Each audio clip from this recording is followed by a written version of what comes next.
आश्रम में पहुंचकर उन्होंने ऋषि को प्रणाम किया। फिर राजा जो थकान मिट गए वहाँ आश्रम में जब पहुँचे ऋषि को देखकर उन्हें प्रणाम किया। ऋषि ने हृदय से राजा को स्वागत किया।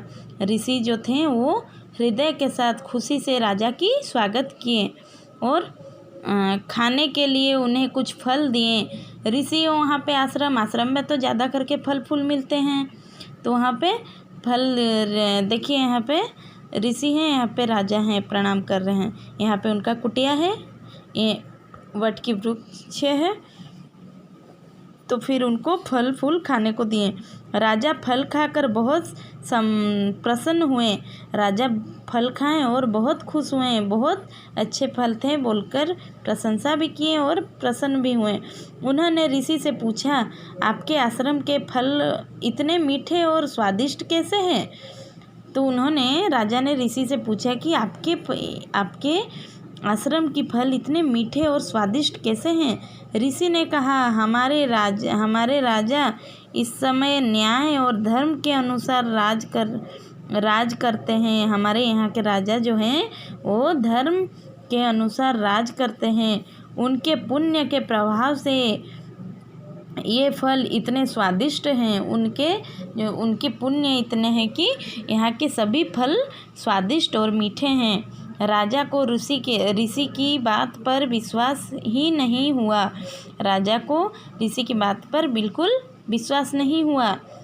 उन्होंने इस बात की परीक्षा लेनी चाहिए। राजा ने फिर ऋषि की परीक्षा लेनी चाहिए। कुछ दिनों में वे राजमहल में लौट आए। कुछ दिन हो गया, फिर वो राजमहल लौट आए। फिर अब वे अन्यायपूर्वक राजकार्य करने लगे। फिर वो क्या किए? अन्यायपूर्वक राजकार्य करने लगे। प्रजा पर अत्याचार होने लगा। प्रजा पर फिर अत्याचार होने लगा। धीरे धीरे अत्याचार इतने बढ़े कि प्रजा की आँखों से नींद गायब हो गई। प्रजा पर जितने टाइम अत्याचार बढ़ने लगा तो धीरे धीरे अत्याचार इतने बढ़ लगा कि प्रजा की आँखों की नींद गायब हो गई। अब भी वे भय के कारण राजा के सामने उनकी प्रशंसा ही करते थे। तो जो राजा थे, चंद्रसेन राजा जो थे, यहाँ पे देखिए राजा का नाम क्या था? पांचाल देश के थे, चंद्रसेन नाम के राजा थे। तो वहाँ पे तो राजा ने उन राजा को क्या करते थे, वहाँ के उनके राज्य के जितने भी प्रजा थे सब डरते थे। डर के मारे वो अपने प्रशंसा ही करते थे, कुछ भी अवगुण बताते नहीं थे राजा के। तो कुछ दिन बाद राजा तो अब भी वे भय के कारण राजा के सामने उनके प्रशंसा ही करते थे। तो उस भय के कारण राजा के वो प्रशंसा करते थे।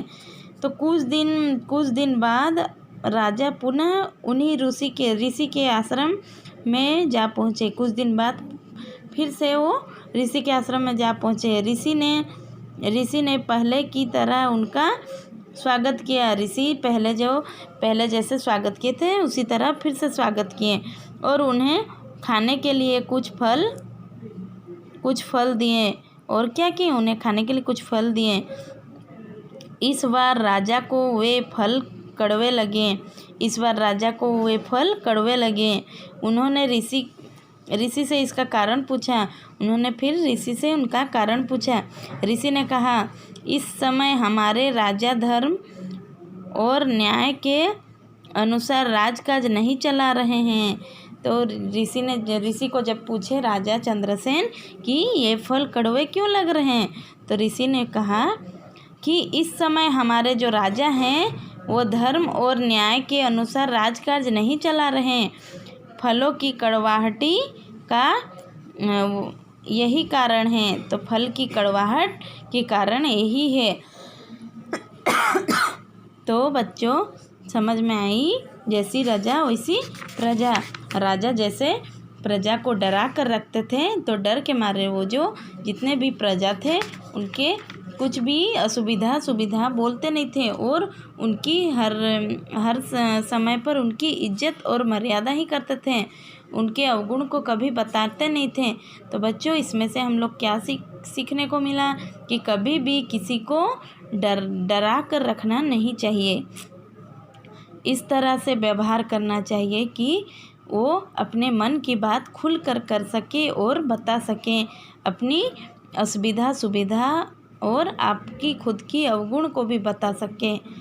तो बच्चों, हम इस पाठ से यही सीख मिलती है और अच्छे से ये पाठ को आप लोग पढ़िएगा और प्रश्न के उत्तर पूछें करने की प्रयास कीजिएगा, चेष्टा कीजिएगा।